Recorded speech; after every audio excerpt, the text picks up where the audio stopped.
I'm building walls, I'm building bridges to greatness, demanding excellence, no time for complacence. Act right or act out, the choice is always clear. My presence is my power, my standards draw the line here.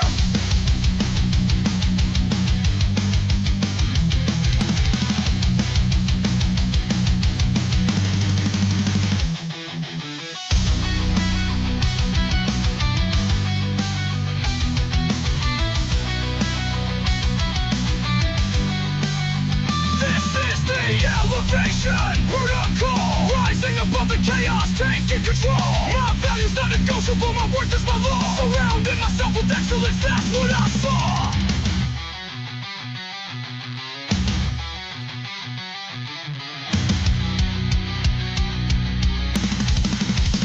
I'm not building walls, I'm building bridges to greatness, demanding excellence, no time for complacence. Act right or act out, the choice is always clear. My presence is my power, my standards draw the line here.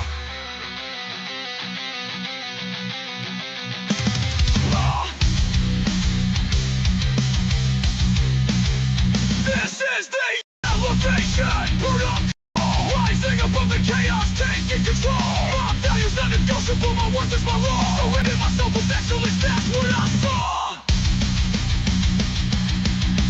This is the elevation, protocol, rising above the chaos, taking control. My values not negotiable, my worth is my law. Surrounding myself with excellence, that's what I saw. I'm not building walls, I'm building bridges to greatness, demanding excellence, no time for complacence. Act right or act out, the choice is always clear. My presence is my power, my standards draw the line here.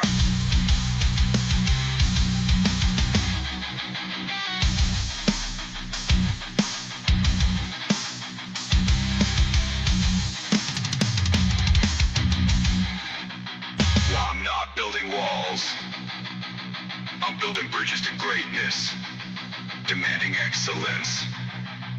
No time for complacence. Act right or act out. The choice is always clear. My presence is my power. My standards draw the line here.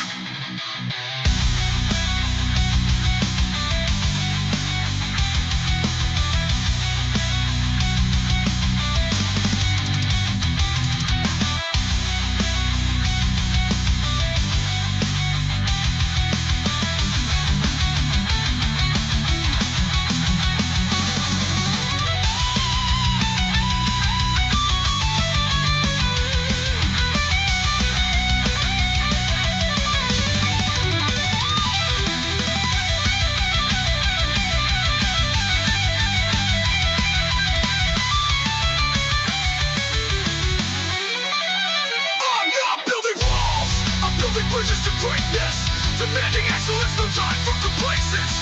Act right or act out, the choice is always clear. My presence is my power, my standards draw the line here.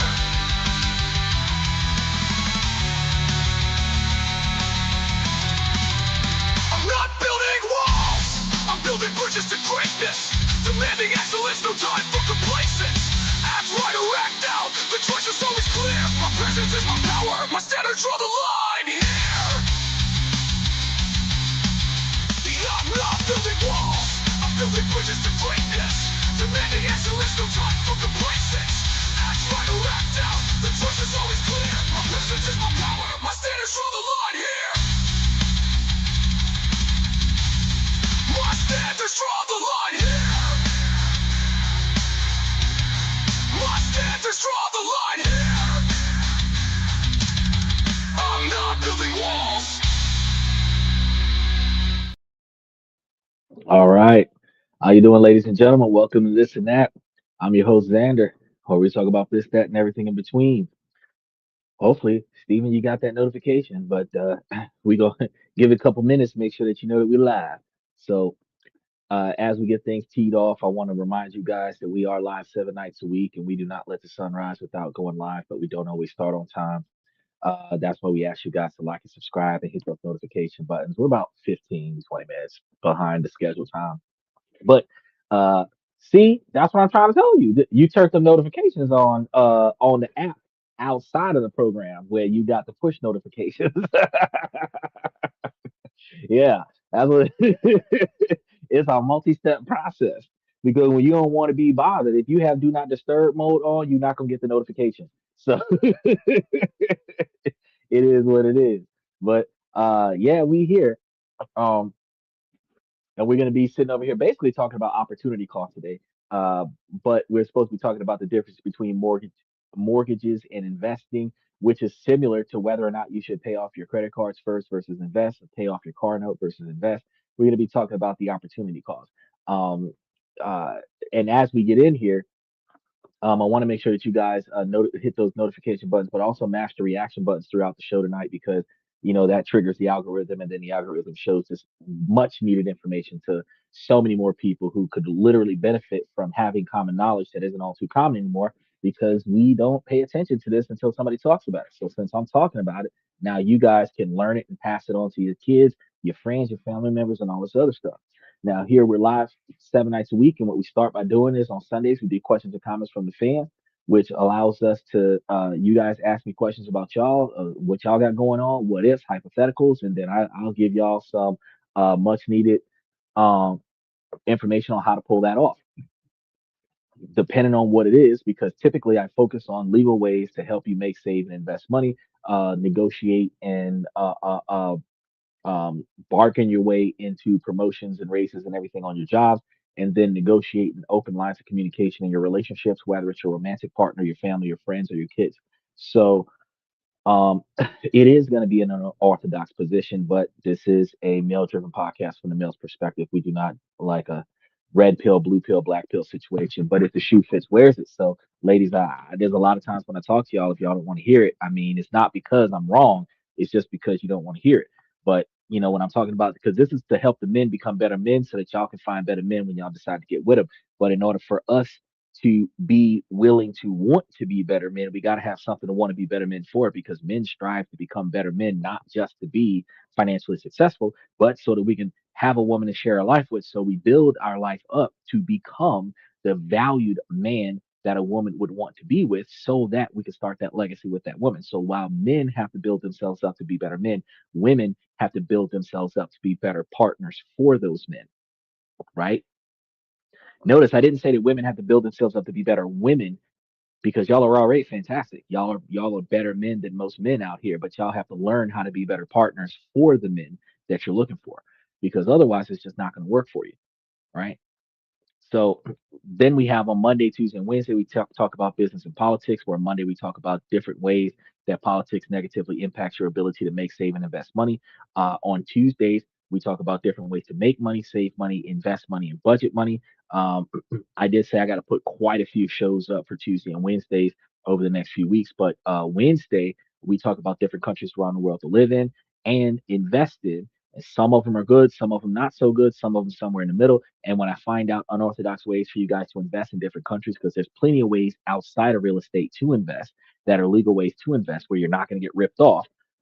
And there are lower cost, lower buy-in investments that those of us that make less than 100,000, less than 50,000 can budget into our investment opportunities. So I come up with these uh,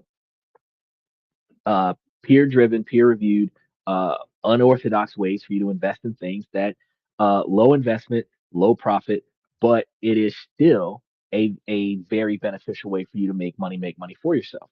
Because just like going into different countries and investing in their ability to renovate units, and then contracting into a percentage of the rent for an extended period of time so that you can get paid back with interest. You put down a certain quantity of money, now you're getting paid for decades to come because you extended their revenue stream. Now you don't have to own the property in countries that don't sell properties to foreigners. You just have to have an investment share in the property where the owner of the property gets paid for the property itself and has all of the legal responsibilities, but you as the investor get a percentage share of the profits, which now you don't have to do any work. You put your money up, you get money back. It's going to be like GTA San Andreas, where you just travel around collecting money. And with fintech situations, You don't just have to travel around and collect money when you're doing business with honest people. They can just upload your money on a regular basis. You don't have to show up, you know, and that basically sets you up for success because now you don't have to check in with people and be like, where's my money? Right. Now, after that, Thursday, Friday, and Saturdays, we're doing Friday night tonight. We talk to you guys about different ways to improve yourself. So, your self improvement, self development, relationship topics, networking, socialization, building your brand, and then discussing your promotions, raises, uh, retirement, and severance packages so that you can work your way into the company at the highest values that you could possibly get, and then work your way out of the company the same way, where you get the most out of everything that you do. After that, we give you guys all the reasons why you should be building your 20-year plan, working yourself into an area of success so that you can find a way to have that final number where you can retire where you need to retire at, where retirement doesn't have to be at a specific age. Retirement doesn't have to be at a specific dollar value in your brokerage account. Retirement happens either when you're satisfied with the money coming in to sustain your current standard of living, or your expected standard of living if that's higher than your current standard of living, or retirement comes when you physically can't do it anymore, or when you just emotionally and mentally can't tolerate it anymore. Those are like the three times. It's not about, the boss wants to fire you, so you want to retire. Nah, fuck this shit. Before the boss wanted to fire you, because typically bosses want to fire you because they don't like your attitude turned south because you didn't like whatever was going on in your job. So, soon as you stop liking being at work, soon as you stop liking going to work, that's the moment when it's time for you to hang your hat up for the last time and punch out for the last time before your boss doesn't like you anymore, right? So, if you've already built up a satisfactory retirement, you don't have to exercise it immediately. You can have a 20-year plan that you ride for 40 years. But when you do decide enough is enough, right? This is my last power bomb. This is my last clothesline. This is my last spear. This is my last ladder match. When you're done getting your ass whooped, that's when you can say, I'm done and I will never do this again. Right. And that's when your standard of living should be paid for the remainder of your days, medical treatment and everything. Right. And that's what we want to get into. So today, we're going to be talking about the difference between paying off your mortgage or investing into a brokerage account, or other scenarios where you can invest and make you some money. And we're going to be doing a deep dive analysis today. And I just want to start off by letting you guys know that I know we've all been told that paying off your home is the ultimate symbol of financial success. And a lot of us have been told, just pay down all of your debt, just get rid of all of your debt. That's the best thing for you to do. And it is a very good thing to do in comparison to leaving the debt linger.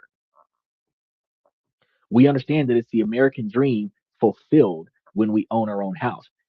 A paid for house is what we're taught that is the final brick in your fortress of financial security. But here's the uncomfortable question most people never get around to asking: what did it actually cost you to get there? What if I told you that every extra payment you send to the bank isn't buying your freedom, but actually a trap that could cost you hundreds of thousands of dollars in potential wealth? What if that conventional wisdom from our parents, our grandparents, our great great grandparents isn't just outdated, but dangerously wrong in today's economy? By the end of this, you'll understand the hidden financial gain the wealthy play with your debt. You'll stop seeing your mortgage as a monster to be slain and start seeing it as one of the most powerful wealth building tools that you'll ever get your hands on. And you'll know why keeping your mortgage might just be the smartest financial decision that you'll ever make. We've been doing this for a long time, analyzing how real wealth is built versus how people are told to build it. And I can tell you, there are two very different games being played. Paying off your house early often puts you in the wrong playing field. I was talking to you before, Stephen, when we were talking about paying off your credit cards versus investing into your brokerage account. You were telling me about you were trying to hurry up and pay off your car. The psychological comfort that you have of no longer owing for certain things makes you feel like $1 million. It really does. And that's what everybody strives for, is to no longer have that stress on their plate that they owe something to somebody for an asset that they need, like a car, because it whenever you miss a payment, they'll repossess it, even if it's the last payment, right? So you want to pay that off psychologically as soon as possible so that you now have the peace of mind that you own your shit and it's never going to go anywhere. And I respect that. But just like same thing with the credit cards that we was talking about, I was doing some calculations and I was like, man, wait, think about this opportunity cost. We're going to get down to that later tonight, but I want to talk about it real quick at the top of the hour too.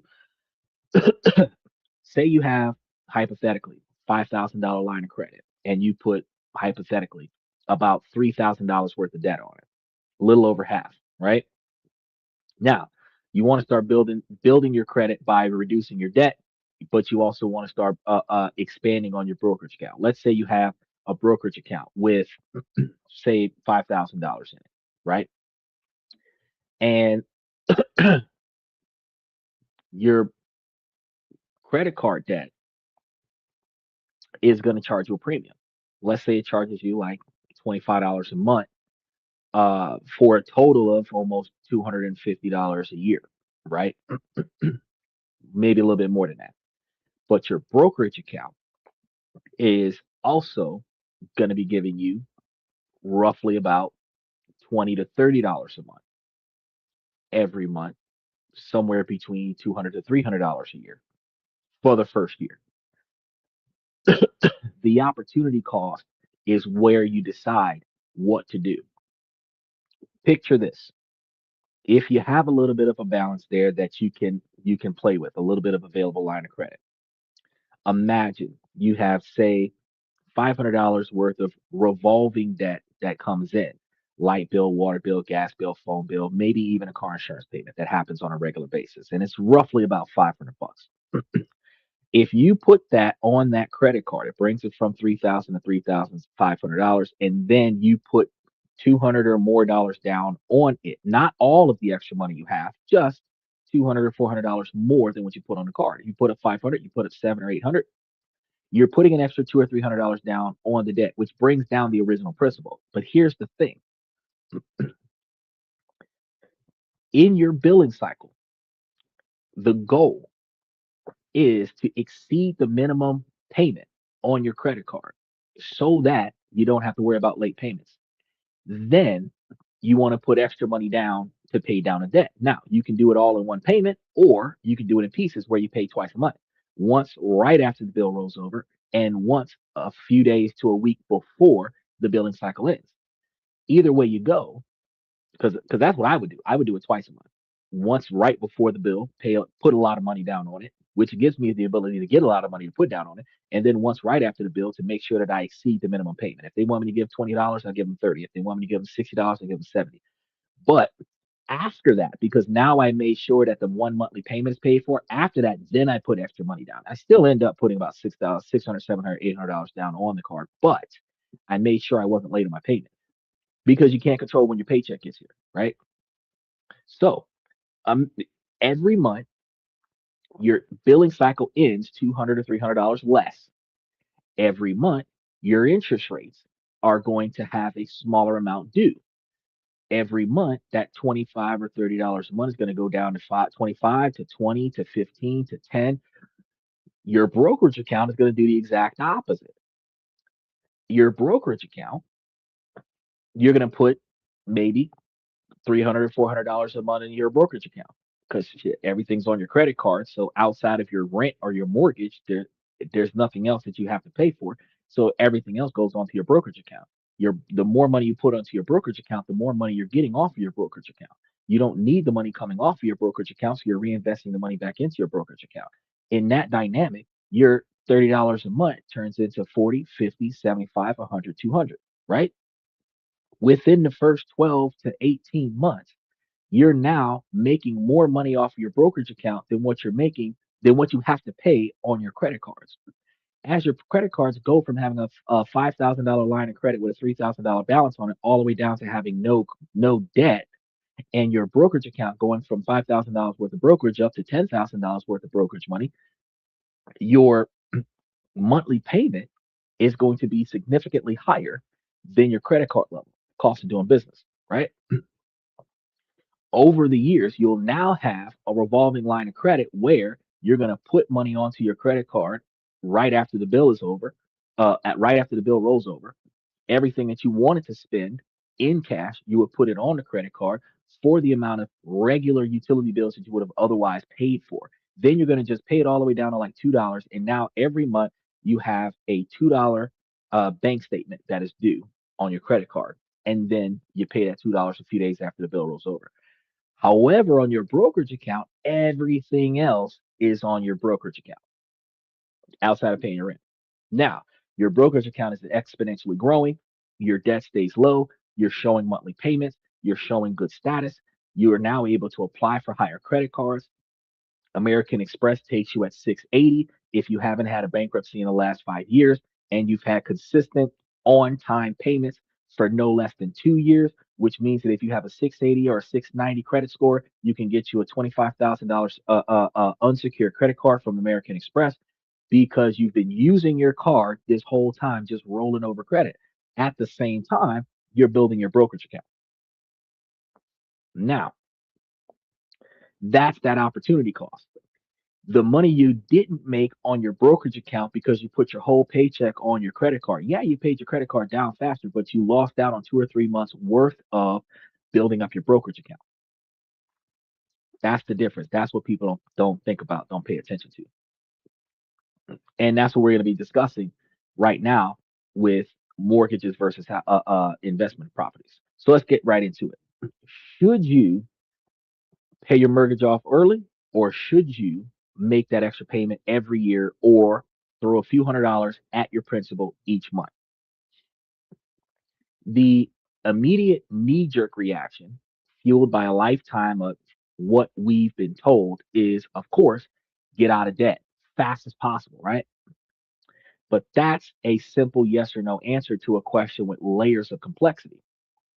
It's like asking a doctor if you should take a pill without telling me your symptoms. The right answer depends entirely on you, your goals, and most importantly, the numbers involved. So today we're going to dismantle this sacred cow of personal finance. So for those of you who don't like sacrificing cows, bear with me. It's going to be worth your wait. We're going to look past the emotional satisfaction of being debt free, and we're going to get into the cold, hard math of opportunity cost, inflation, and liquidity. Because the biggest financial mistake millions of smart, responsible homeowners are making is treating their mortgage like an emergency they need to escape instead of an asset that they need to manage. So let's paint a picture. It's a story that we all know, one that's woven into the fabric of culture, especially our culture. The story of responsible homeownership. If we have a, a very prudent person, let's call her Prudent Penny. We got the Karen is for giving us hell and damnation. Prudent Penny, the one that's really trying to get it done. Let's say she buys a sensible home with a 30-year mortgage. And when I say a sensible home, we're not talking about a 3-story, 10-bedroom, 5-car garage on 20 acres with a gate, electric gate, and a water fountain in the front. When we talk about a sensible home, we're talking about a regular 1 or 2 bedroom, 3 bedroom, 4 bedroom, depending on the size of your family. And here we actually can go a little bit deeper. The size house that you need should be dependent upon the number of people in the house. So if you live alone, you should have 2 rooms and a bathroom. Why 2 rooms and a bathroom? Because one room is your room and the other room is your home office. If you've got a partner, still 2 rooms because both of you live in one room and you work in the other room. If you've got a partner and kids, now you're going to have two and 3 rooms. Sometimes you're going to have 3 rooms because the kid's going to have their own room. You're going to have your own room with your partner, and then you're going to have a home office scenario. 2 boys to a room, 2 girls to a room. Never put a boy and a girl in the same room, which means that if you have one boy, 1 girl, that is 2 rooms for the kids, 1 room for the parents, and 1 extra room for the home office. That's 4 bedrooms. 2 adults, 2 kids, 5 bedroom, right? That's how you start talking about sensible, right? If you are living by yourself and you got 5 rooms, that's not sensible.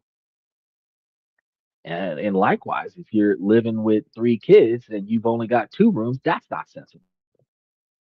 Okay. So look at a sensible home with a 30-year mortgage.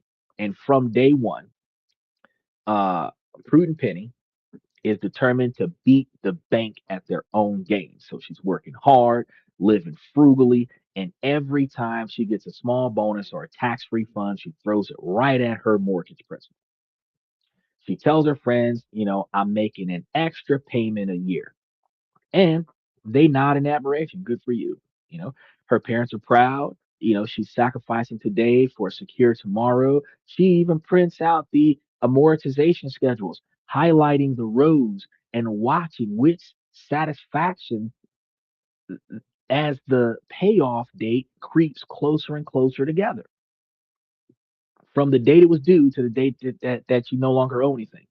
Years go by, while her friends are taking vacations or investing in the stock market, Penny is laser focused. Finally, the day comes, she's in her late 40s and makes the final payment. The bank sends her the deed. She holds it in her hands like the WWE champion, a symbol of her discipline. She is completely 100% then free. She owns her home outright. And by every traditional matrix, she's supposed to have won the game. But then life happens. A few years later, the economy hits a rough patch.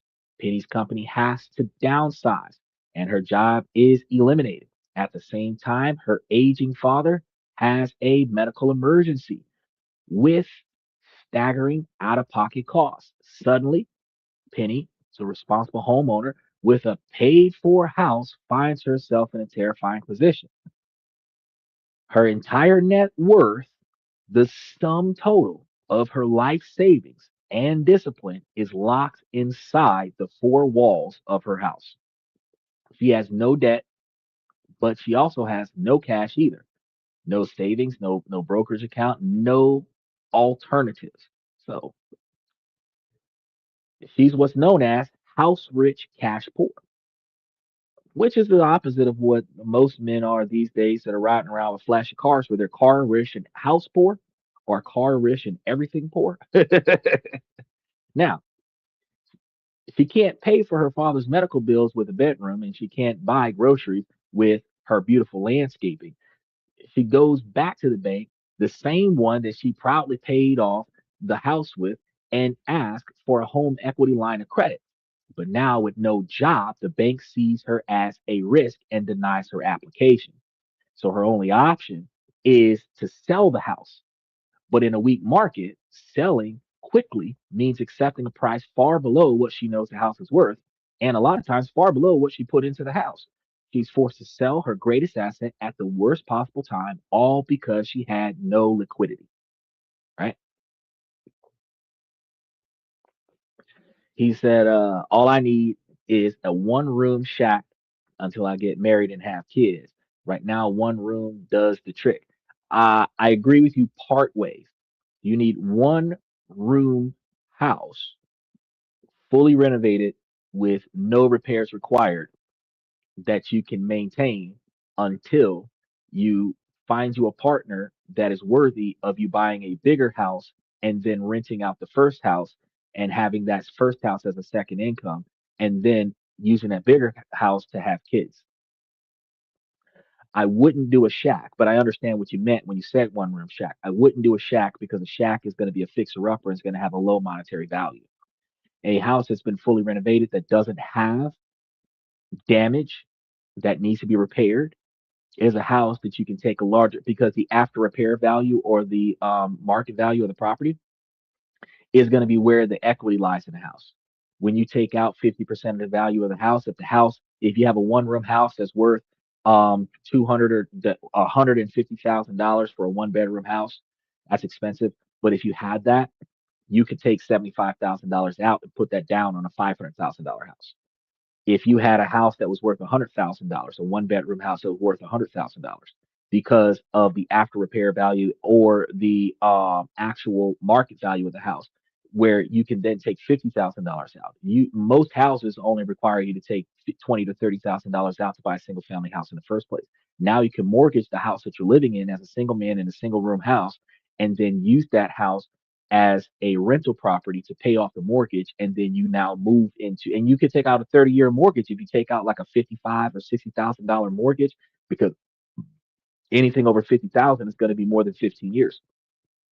You do that, now you buy you a brand new house. The first house is collateral towards the second house, but the tenant that is now living in the first house pays for the mortgage. You don't have to pay for the mortgage, you pay for the house, lights, water, whatever, but the mortgage is paid for by the tenant. So what say your mortgage, um, after you borrow against the stone, leverage this house for the other house, the mortgage might be 1,500 a month. The tenant's paying rent 1,800 or $2,000 a month. You don't got to pay for shit. Both of your houses is covered by the tenant that stays there.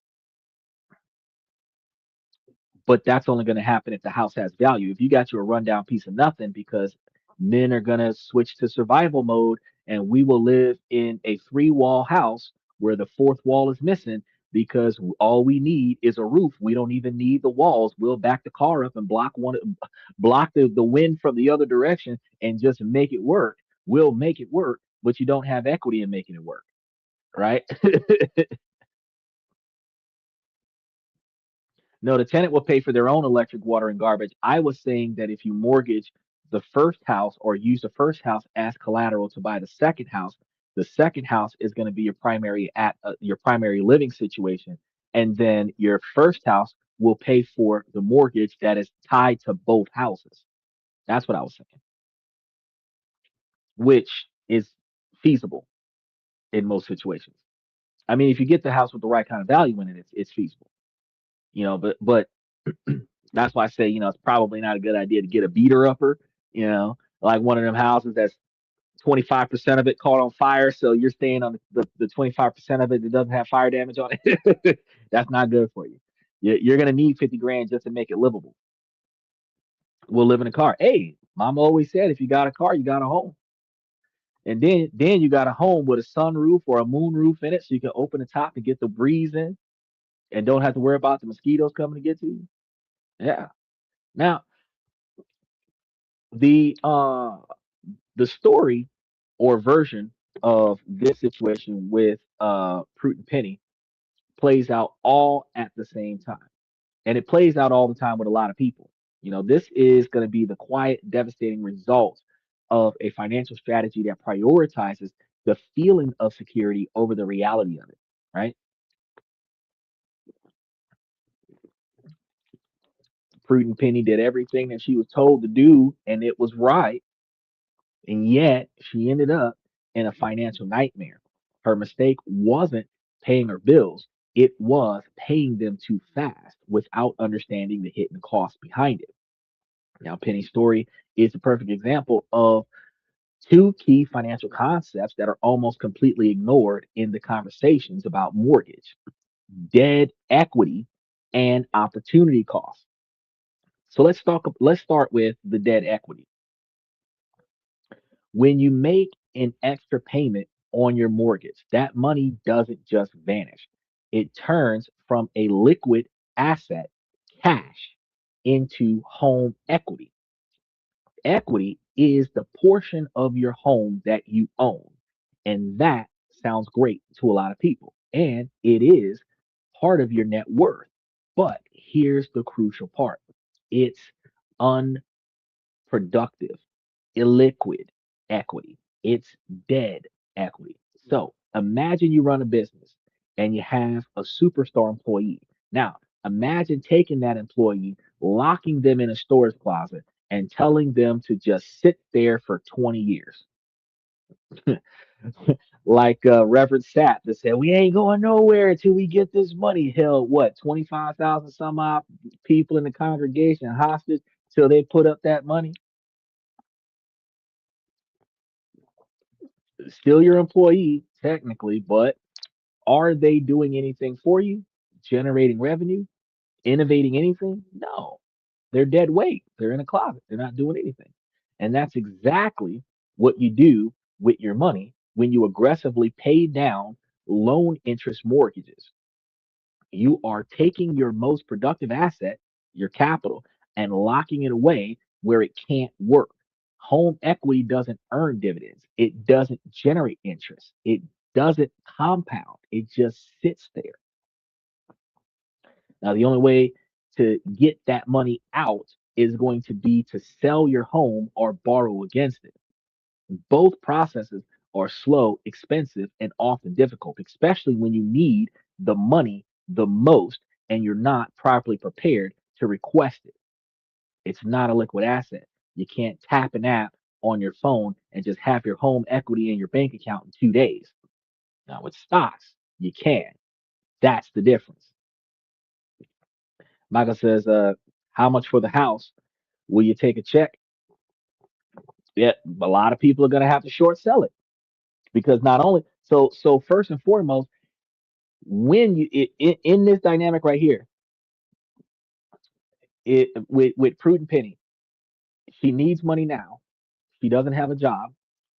She's trying to take care of her family. One of the things when I talk to you guys about how to interact with your family members and not make unnecessary emotional decisions that sacrifices yourself for the sake of your family members because you can't continue to provide for them if you sacrifice yourself because the provider has been crucified and is not going to resurrect after 3 days. So you want to make sure that you protect the provider more than the provider protects the dependents because the provider can only provide until the provider has been sacrificed to the magnitude where the provider can no longer recover. So, in this dynamic, the provider no longer can provide, the family is in need, the provider has to make a sacrifice. Sacrifices you don't recover from. That's why they're called a sacrifice. It's not a temporary inconvenience, it's a catastrophic life change. So, this once the sacrifice happens, you put the house up for sale. Your boy comes up and says, "Will you take cash or a check?" Fact is, if I've got cash on hand to buy your property and you need money now, you don't have time to wait for a better offer. You will take whatever I'm going to offer you because you will get the money now. The closer you get to the date that you have to spend that money, the less money you're willing to accept in order to get that money so that you can pay off whatever it is that you're trying to pay off. Is provider died. Well, that's going to end up being a thing. The provider will end up either dying, not sometimes the provider will die, but sometimes the provider doesn't die. Sometimes the provider just no longer has the ability to provide. They've exhausted all of their resources. They borrowed against a stone. Now they're in bankruptcy. Now they're liquidating their assets. Now they have more debt than they have income. They no longer have any extra money to buy a second plate of food to put on a table to be able to feed you when you're hungry because they don't have enough anymore. They owe more than they make, and now your provider can't provide, right? That's going to be one of those situations. So you got to protect the provider more than the provider has to protect the dependents. Poor girl, I know because a lot of us get misguided. We get sent down the wrong rabbit hole accidentally. Now, let's connect this to an even more powerful idea, which is opportunity cost. He said my pawn shop is open, but my man, all she got is a house. So let's dial it before we start talking about opportunity cost. Let's spin back over to she lost her job. She's got the house. She needs money to pay for lights, water, phone bill, car insurance, stuff like that. Assuming that she owns her own car and she doesn't have a car note that she has to pay for, which is even more expensive. Now she has a medical bill for her family member. There isn't enough stuff in the house that you can sell at a pawn shop to cover medical expenses for a family member. There isn't enough stuff in your house that you can sell at a, or lend to a pawn shop to cover 2 or 3 months worth of standard of living, especially when your standard of living is covering like $3,000 a month worth of standard of living. Yeah, the opportunity is knocking. I'll hold the note. I know exactly what you're talking about. They're gonna hold the note of that damn car. They're not gonna hold the note of the house. You're gonna sell that house. You're gonna put a lien on that house. And then the problem with that is that at a pawn shop, they're going to give you 30 to 90 days or so to give them that money back, or they're going to seize the asset. At least with a bank, you got a few years if you work out the right project, around the right contract. So what she would have to do is take her car to the pawn shop, hold the deed, or go to a title loan place and hold the deed, where hopefully she has a type of car that has a clear deed to it so that she can get a title loan on the car so that she can then use that car so that she can go and pay for some other stuff.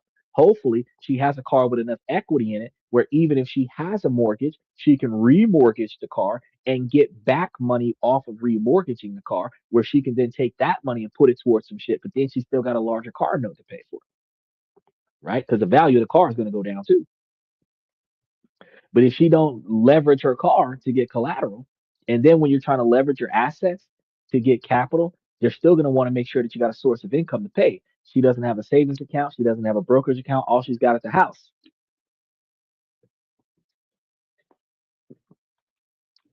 If she can put a lien on the house, she can put a lien. You can put a lien on the house if you want to, but like okay, so here's the deal.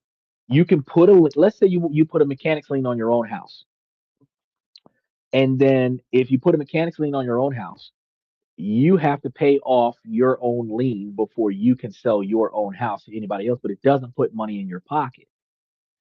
If you put a lien on the house where you like title loan out your house to a pawn shop or some shit like that, they own a share of your house until you pay them back. If you don't give them the money back or start making reasonable payments within a period of time, she's out of a job, they can then foreclose on your house or a second mortgage. Now, second mortgage again, fantastic idea, but the second mortgage comes with the same problem as taking out the first mortgage. Because if you paid off the first mortgage, you go to try to take out a second mortgage, but you're telling the bank, I no longer have a job. I have an asset and I don't have an income and I don't have savings. That's where the problem comes in at. I don't have another source of income. I have no other way to pay off this loan besides selling this house. That's what puts her in the position of having to sell the house because there isn't any other income. You're borrowing the money to go take care of a medical expense. If you were borrowing the money to renovate the house and sell the house, yeah, they'll do that because they can lean on the house so that when you sell the house, she can take the money off of the house, pay off the bank, and then keep the difference. But when she's borrowing money from the bank, leveraging the house as collateral so that she can use the money from the bank to go and pay for a medical bill, she's not selling the house. That makes her high risk. So the second mortgage doesn't help. They're not going to accept her because she doesn't have an income.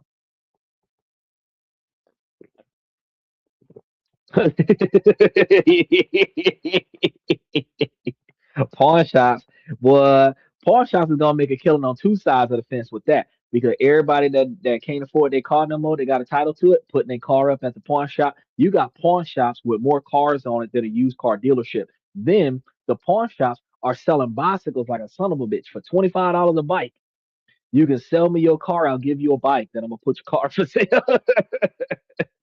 Pawn shops is killing it right now, bro. And the gas prices is not gonna go down. 'Cause we got until next week. Today's Friday. We got till next week Wednesday. And if we don't hear some good news by Wednesday night, come Thursday morning, gas prices is going back up again.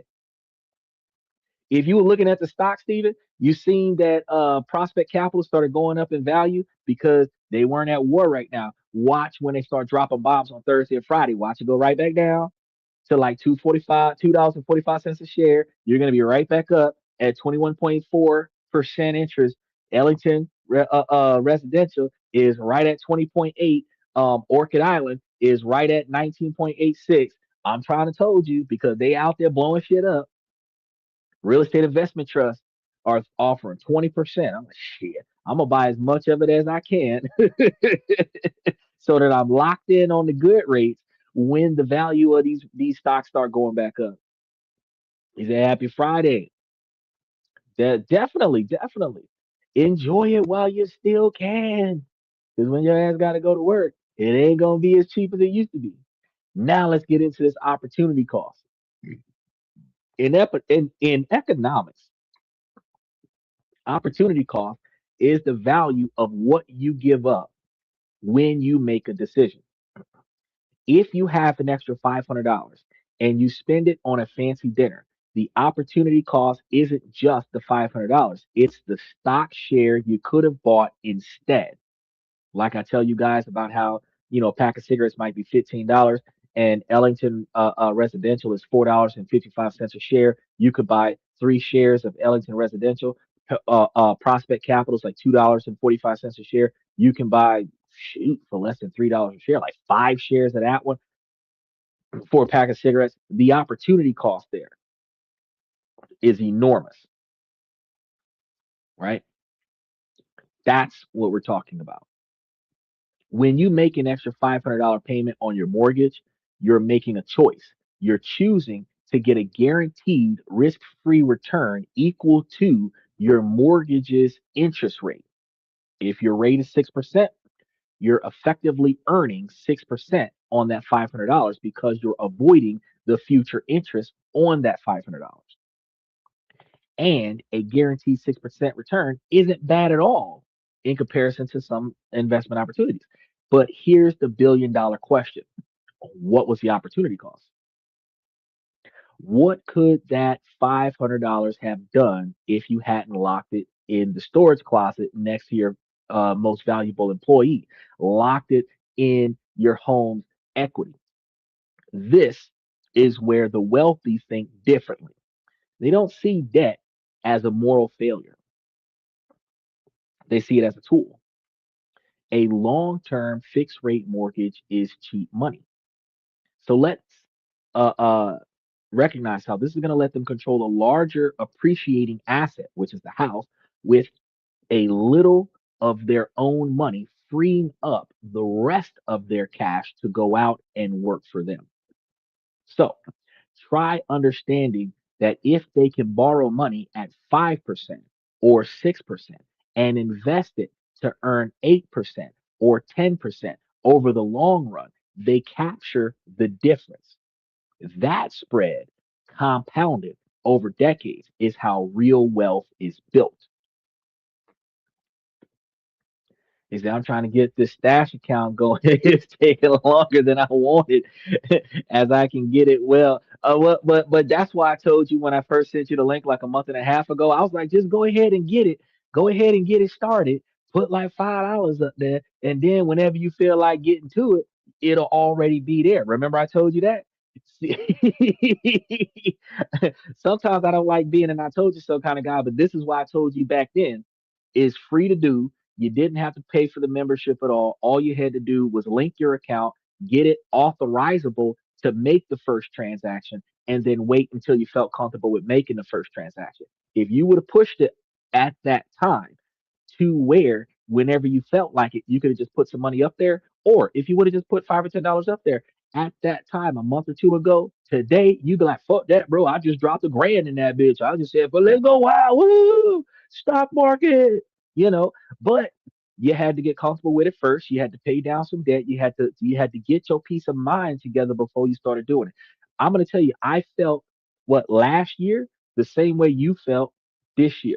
And I have had that account since 2006, I think.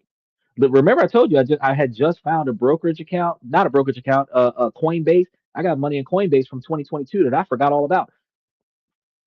I had started the Stash app way back before that when Stash first came out. And then I let it lock up because I wasn't using it. Just turned off the membership, let it lock up. So I had to reactivate a new account. And the same process that you're going through, I had to go through. I had to keep checking my account every day for the first 7 days. And it takes 7 to 10 days for the two transactions to pop up. And then after they pop up and you key them in, Then it takes 3 to 5 days for the transfer to go from your bank to their bank before they allow you to start investing. So it's almost like a 2.5, 3 week process to get the ball rolling, right? And that's why I was telling you, hey, get started now because it's time consuming. But once they get used to taking money out of your account, they start advancing you money. You say, hey, I'm about to take $1,000 and put it into this account. They'll just give you the $1,000 right now because they know that it's going to come out of your account and go to theirs. They're not even going to argue with you about it, you know? So you'll have it to invest sooner to allow you to make in the moment transactions and prevent that long 3 to 5 day delay because they're going to get their money out of your account regardless. The more times they tap into your account without a problem, the quicker they front you the cash. And then when they know that you're putting money back up, if you were doing a dividend rotation strategy with stash, they free up your money in 24 hours. If I buy a stock on Friday, sell it on Monday, the money clear on Tuesday, I could buy another stock on Wednesday. I'm telling you, buy and hold because while everything is going down, because of the conflict, the companies aren't going to go out of business. But while they're going down, you don't want to sell while it's down. You want to sell while it's up. So you want to keep buying the lower it gets, so that once it reaches its baseline and starts going back up, you're going to start experiencing growth profits and dividends. That's the key there. You want to get the growth profits and the dividends. Then if you want to shave a little off the top, hedge the top, and then reinvest it back in when the market goes back down. Because you sell when it goes up, and then when you see it dip, then you want to buy back in when it dips. He said the book of the week, The Philosophy of Money. Special shout out to Michael. Michael be coming up with some books. If I bought each book that he mentioned on, I would have a whole collection of real books behind me instead of just a collecting curtain. He said, buy and hold, y'all. Double the growth. Now, by paying off your mortgage early, you are voluntarily giving up that tool of being able to have the opportunity cost of investing somewhere else. You're choosing the small generated return over the potentially much larger one available elsewhere. That's the opportunity cost. And as we're about to see, it can add up to hundreds of thousands, even millions of dollars over time. Yeah, you would have some real books. Because I will build a collection. I ain't building a collection right now because the money it costs to buy these books is money I could be investing on, showing you guys the real way to make money for you. I want to make the money first and then take the interest off the money and then buy the books. You like, dang, he got a collection of investment books. Yeah, I got that with my profits from investing. So you guys got to understand debt equity and opportunity cost can feel abstract. So let's make it real. Let's forget the emotions and just look at the cold, hard, unforgiving numbers. The spreadsheet doesn't care about your feelings, it only cares about the math. So let us realistically use a scenario. Imagine a homeowner. We'll call him Calculating Carl because men know how to spend money. Carl has a $400,000 30-year fixed rate mortgage at about 6.5%, which is what we usually see right now in the market, anywhere between 6.8 and 6.1. So 6.5%, that's what we're experiencing right now in April of 2026. His monthly principal and interest payment is about $2,528. If he just makes that payment for 30 years, he will pay a staggering $510,000 in interest. Carl is a good saver and has an extra $500 a month to spend. He faces the classic dilemma: pay down the mortgage or invest it. Path A, guaranteed return of paying down the mortgage early. First, let's look at how that happens. If he adds an extra $500 to his mortgage payment every month, his new payment is $3,028. The result is genuinely impressive. By doing this, Carl will pay off his entire 30-year mortgage in just over 18 years, shaving off nearly 12 years of payments. The interest savings are massive. Instead of paying 510,000 in total interest, he'll only pay about 250,000. That's a direct savings of $260,000. So let's be clear, that $260,000 savings is his return on investment. By consistently putting an extra $500 a month into his house, he generates a return of about $260,000. This is the same as getting a guaranteed risk free 6.5% annual return. If you could find a government bond that guarantees a 6.5% return with zero risk, people would be lining up and down a block for it. They're at like 4.1% or 3.3% right now. And this is the powerful argument for paying down your mortgage, which is what Michael's like, pay down that mortgage. Either way, it's an investment. I'm about to show you the difference. Is there a whole new meaning of investment? Not capping, bro. It's a whole new meaning. It's a whole new meaning. I should write a book about this. I should be taking all of the information that I'm talking to y'all about and collaborate this stuff into a massive collection of ebooks. Eventually, I'm gonna end up doing it. How to not be broke, how to tax your bitch, how to profit off your kids. Michael says, even though a house is a reliable until paid. Oh, yeah, it is a reliable asset until it's paid. Now, path B is going to be the potential return on investment that not too many people think about. So remember, every decision has an opportunity cost. So what would be the alternative? Yeah. I kind of figured that. Reliable until paid. So let's rewind it. Carl has the same mortgage, but this time instead of sending the extra $500 to the bank, he invested in a simple, low-cost S&P 500 fund, which is way lower than the portfolio, uh, the high engine portfolio, the high octane investment portfolio that I gave you guys in the membership. And I gave you two of them because I gave you one that was a high octane engine and then a high octane plus growth engine portfolio. I'll give you two of them in the membership. Because the ones that I gave you in a membership are looking at between 12 and 18% interest, which is more than this. But the S&P 500 is standard and it gives you around 10% on a regular basis confidently. Now, using this 10% value, this is going to be a crucial idea because this return is not guaranteed. It's going to be volatile. Some years is up to 25%, some years is down 20%, but over the long stretch, 10, 20, 30 years, the power of the economy has driven this average return. So if Carl invests $500 every single month for the same 18 years, it would have taken him to pay off his mortgage. What does his portfolio look like after 18 years?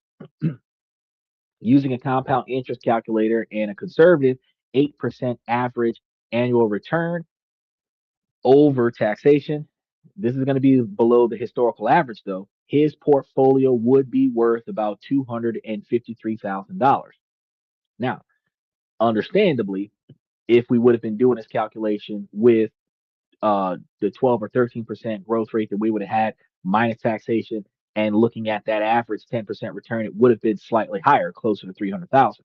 But at a 10% average return, it would have been worth over $302,000 specifically, right? And here's the funny part. I did this calculation too. I didn't even notice this. At the 12% return, where if we were doing it at the rate that we're getting off of my brokerage account, his portfolio, putting $500 a month away for 18 years, would be worth over $380,000. So the side by side comparison, after we put these two choices next to each other, pay off the mortgage early Carl saves a guaranteed $260,000 in interest. After 18 years, he has a paid for house and a zero debt balance. He is financially solid. Path two, he invests the money.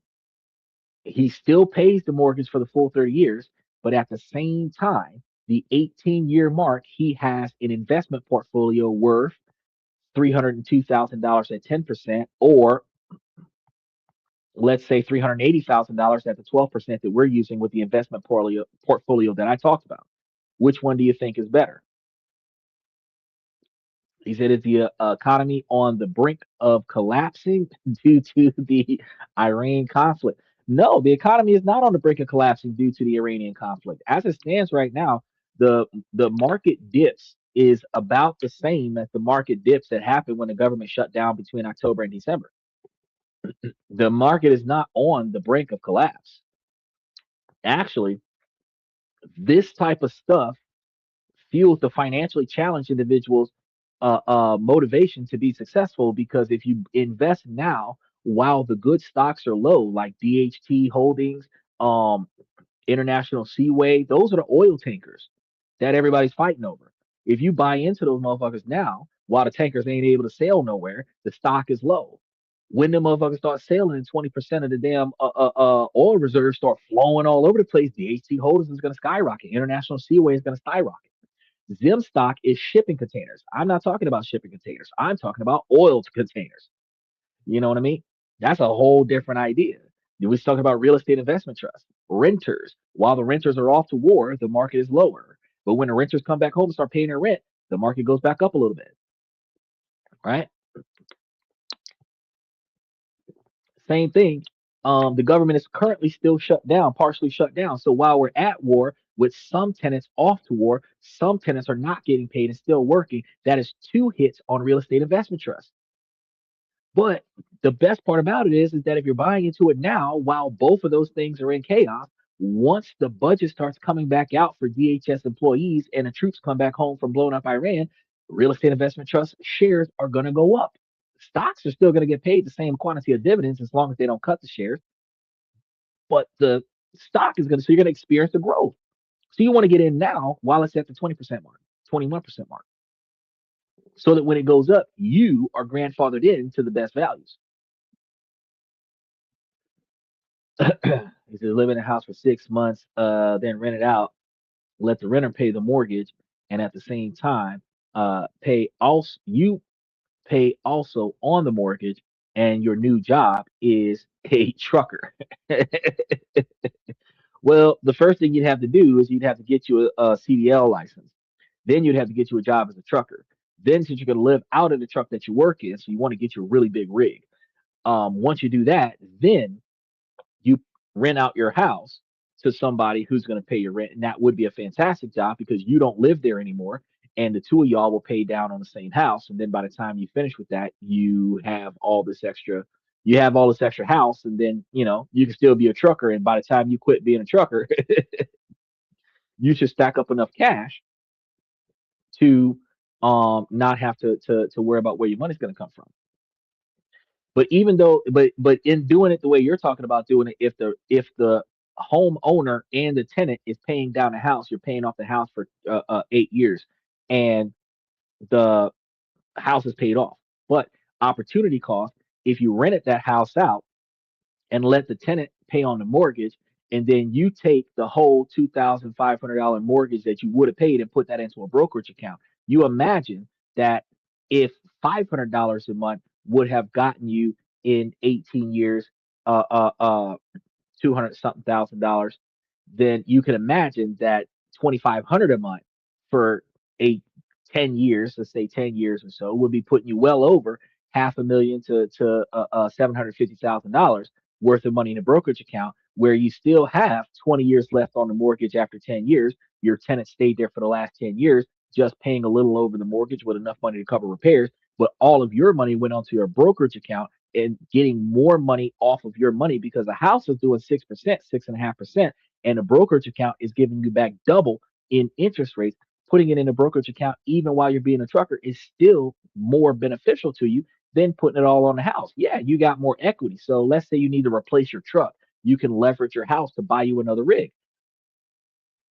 But let's say you borrow against the $500,000 worth of money in your brokerage account and buy that same rig cash up front. Your brokerage account can pay on the dividends, or your brokerage account can use the dividends to pay on the line of credit, and your truck can earn income to add to the principal. The brokerage account is still a better way to go than paying off the mortgage first before investing in yourself. Utilizing the 10% investing strategy would create $42,000 more wealth with $302,000 at 10% versus $260,000 putting it into the house. If you were getting a 380 something thousand dollars from the 12% that I'm talking about, you would have actually made $120,000 more wealth in the same period of time than you would have by dumping all the money into the house. And if he left that portfolio to grow to the end of the 30-year mortgage, it would be worth over $1 million, 1.5, almost $2 million. This is the staggering power of the opportunity cost. The wealth that he could have built as investing into the brokerage account becomes far greater than the interest that he did save by paying down the house faster. Oh, there's lots of ways to create wealth. There's no one way to do it. I do not have the best and surefire guaranteed way for anyone to get better at investing at anything. What I have is an alternative, and that alternative helps broke folks that live from paycheck to paycheck start somewhere and get somewhere better in a shorter period of time than what it is to drop money into the savings account and wait for a better future to start investing in your future. Just bringing to light that there's more than one way to get it done, and I'm always looking for another way. But I tell people who don't have patience, because you can always invest in gold and wait till that shit becomes valuable, right? But I tell people who don't have patience, throw it into a brokerage account. You will see the results faster, and those results will motivate you to invest in yourself more often, right? Now, this is going to bring us to the single most important factor, your mortgage interest rate. The math that we just did for a 6.5% rate, where the decision is genuinely debatable. But what if your rate is different? This is going to be where the choice gets much clearer. I know savings accounts are a poor choice, but that's what we were taught. Get a checking account so that you can get direct deposit from your job, and then put your savings into your savings account at 0.04% interest, which is 0.0064. And if you don't know what that means, it is 6/10 of a penny. Um, how do we calculate that? 6/10 of a penny. Uh, um, that would be $10 for 6 cents. That's how you would calculate that. That is close to, because it's 0.0064 per dollar. So yeah, it'd be, no, actually, I stand corrected. It would be 6 cents for every um six 6 cents for every $100. That's how it would be calculated. 6 cents for every $100, which isn't a lot of money. So for like $1,000, that'd be like 60 cents a year. Now, a year. For $10,000, it might be $6. For $100,000, it might be $60 for the year. Yeah, it's less than a penny per dollar. It's far less than a penny per dollar, because I'm going to type it in so that y'all can see what I'm talking about. It is 0.064% is what the interest rate is, more or less in the market right now, which is in fact 0.0064 cents on the dollar. That's what the money looks like, right? So that's per dollar, right? So you would need, yeah, uh, $10 to see 6 cents, $100 to see six. So it's very low interest rate, not worth doing. And that's before taxation. That's before opportunity cost, because if you make more than $10 a year, the government comes looking for their cut, right? So that it's not worth doing. But that's why I tell everybody that there's another way to do it. So your rule of thumb here, if your rate is lower, say below 4.5%, the case for investing becomes overwhelming, because a guaranteed 4% return from a mortgage payoff just can't compete with a long-term potential of an 8 to 10% or 12 or 15% market return. People with these low rates should almost never be in a hurry to pay off the mortgage. Now, if your rate is in the middle, somewhere between 5 and 6.5%, closer to 7%, this is going to be a gray area, because the spread between your guaranteed return and potential market returns is going to be smaller. Here, the decision depends more on your potential risk tolerance, because a hybrid approach, splitting the extra money 50-50, can be a very smart strategy. If your rate is a higher 7% or higher than 7%, okay, so he says, so it's $6.40 for $1,000.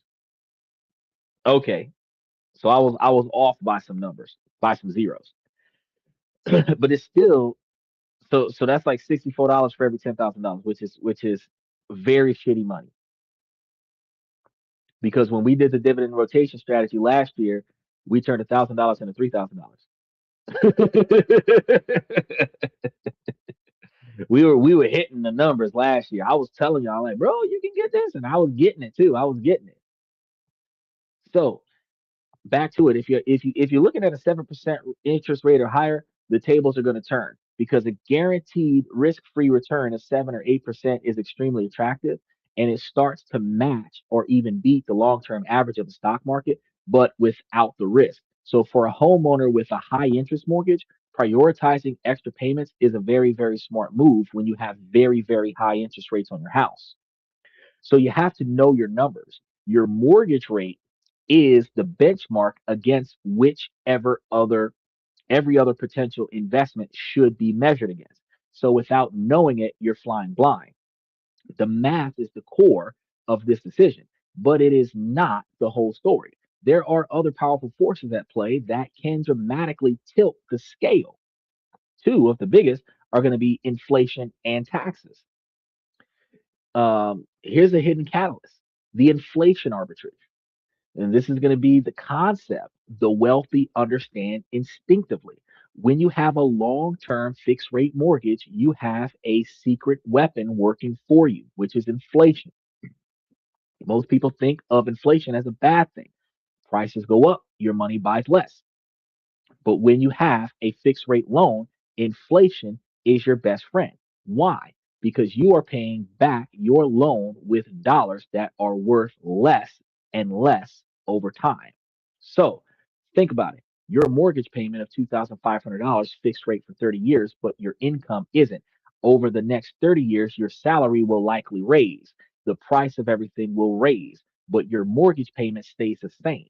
That $2,500 payment that feels significant today will feel much smaller in 20 years. Your borrowed value dollars from the bank today, and you get to pay them back over 3 decades with cheaper, fewer future dollars. He said, "No, you're right on." I was trying to hit it. I was trying to hit it. I was trying, because I'm just like, man, it ain't enough. It ain't worth it. It is not worth it. To throw the money into a bank account, it is not worth it. I put the money I put into a bank account is the money that I don't want to have in my wallet when I decide to travel. That way the feds can't take it. Because if I got $10,000 in a bank account, that I can withdraw out of an ATM machine in Panama, then I just got to call the bank in Panama and say, hey, I'm in a bank, I'm at XYZ branch doing this, I'm trying to do, let me get. And I can fly to the other country. Yeah, I'm gonna pay currency exchange rates or whatever, but I get to draw that money out over there and not get robbed by the feds. And since they hard up for money right now because the feds are not getting the funding that they're supposed to get, and they were furloughed, and the ones that weren't furloughed went back to work, but nobody got an income, they will rob me and say drug money. Yeah, that's okay. I got a money order. Now, what I just explained to you guys a moment ago was the inflation arbitrage. So when you rush to pay off your mortgage, you're doing the bank a massive favor by letting them off the hook. And there's a hidden trap here. It is the incredible shrinking tax myth. So what about the mortgage interest is a deduction? This is going to be one of the most persistent and, for most people, incorrect myths in personal finance. Yes, mortgage interest can be tax deductible, but here's the reality. For the vast majority of homeowners today, this deduction is worth absolutely zero, nothing. And here's why. To get any benefit, you must itemize your deductions, which not a lot of people do. However, recent tax laws dramatically increased the standard deduction. For 2026, the standard deduction for a married couple is projected to be around $30,400.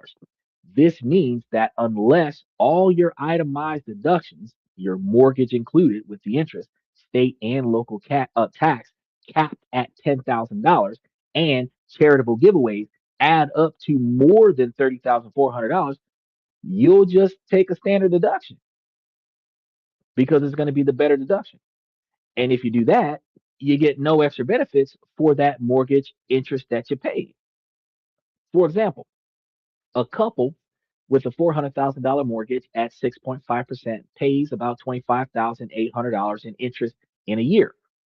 Adding that maximum $10,000 in state and local taxes, and their total is $35,800. This is more than the $30,000, the $30,400 standard deduction. So they get a extra $5,400 to deduct in the 24% tax bracket. That saves them about $1,300. It's something, but it's not a windfall. And as the loan gets paid down, the interest portion drops. And this benefit disappears completely for most people within a few years. The idea that you should keep the mortgage just for tax breaks is, for the average American, a complete myth. The ultimate factor, which is the liquidity lifeline, recognizing that if inflation and taxes are the hidden variables, the ultimate reason to rethink the strategy is going to be the liquidity.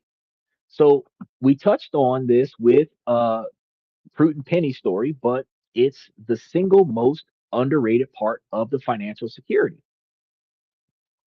Wealth isn't just your net worth. It's about having options.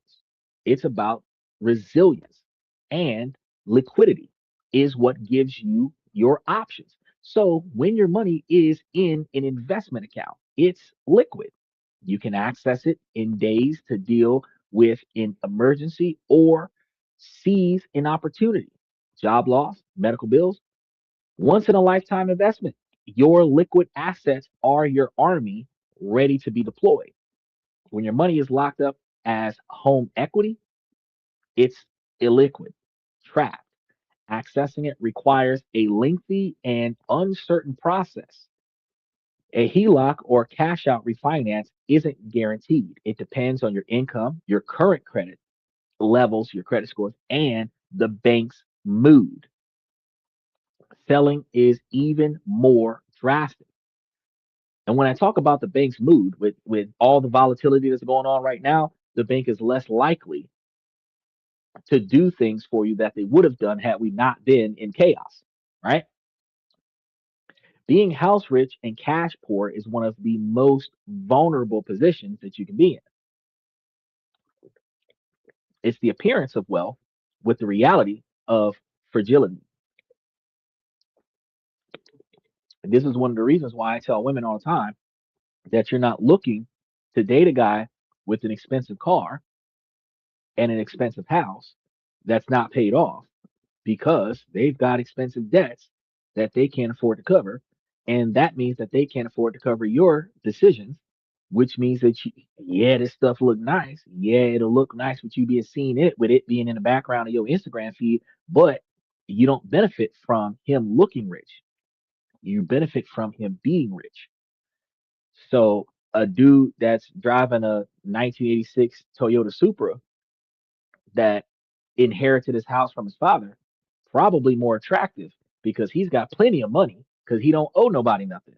Yeah, he might have a mortgage. Yeah, he might have car repair, but his overall the overhead is extremely low. So true financial freedom isn't just about zero debt. I know that the old school folks believe that zero debt is the best way to go. It is about having maximum control over your capital. And you can't control capital that's locked inside of your house. So if all this is starting to make you rethink what you thought you knew about your mortgage, that's good. That's the whole point. And if you want to run these numbers for your own specific situations, I'm going to be creating a calculation, like a mathematical calculation thing that does just that for you, where you guys will be able to go and find that in the membership where you can plug and play based on a template, your own numbers, and see two different paths paying off your investment side by side with paying off whatever debt it is that you're trying to deal with. And I encourage you to take that opportunity when you do have time to go into the membership. When I throw this in there, and I should be trying to throw that in there later this week because I do see myself off tomorrow. So I should be able to try to get at least this one in there plus the other three that I was talking about over the last week. And then you'll be able to come back and tell me exactly what the final piece of your puzzle looks like based on your own psychology. Now, so far we've treated this like a pure math problem, but we aren't robots. We're human beings, driven by a complex mix of logic and emotion. The best financial plan in the world is useless if you can't sleep at night while following it. So we have to talk about the psychology of this decision. Because for a lot of people, being in debt is a source of constant low grade anxiety. It feels like a weight on their shoulders. And for these people, the goal isn't to maximize every last dollar, it is to achieve a peace of mind. And for those people, paying off the mortgage is a huge psychological victory. The day they make that final payment, the weight is lifted. They own their own home free and clear, own their own car free and clear. All their credit cards are at a zero balance. And no bank can ever take their assets away. That feeling of security is priceless, makes it worth more to them than an extra money that would be coming from something else, like the stock market, could ever make them feel. And that's perfectly valid choices. I don't knock that for nothing. If you're highly debt averse, the guaranteed return of mental peace might be the best investment that you can make. However, there's another psychological profile, the investor and the builder. This person sees the low interest mortgage not as a burden, but as leverage, as a tool. They're comfortable with the calculated risk of the market because they have a long term view. A 20% drop in their portfolio doesn't cause panic. They see it as a buying opportunity. For this person, the thought of letting their capital sit dormant as dead equity is what causes anxiety. It feels like a massive squandered opportunity. Having their wealth liquid, growing, and compounding is what provides a sense of security. For them, security isn't a paid for house. It's a $1 million investment portfolio that can fund anything life can throw at them and any style of life that they choose and take over the payments on the house.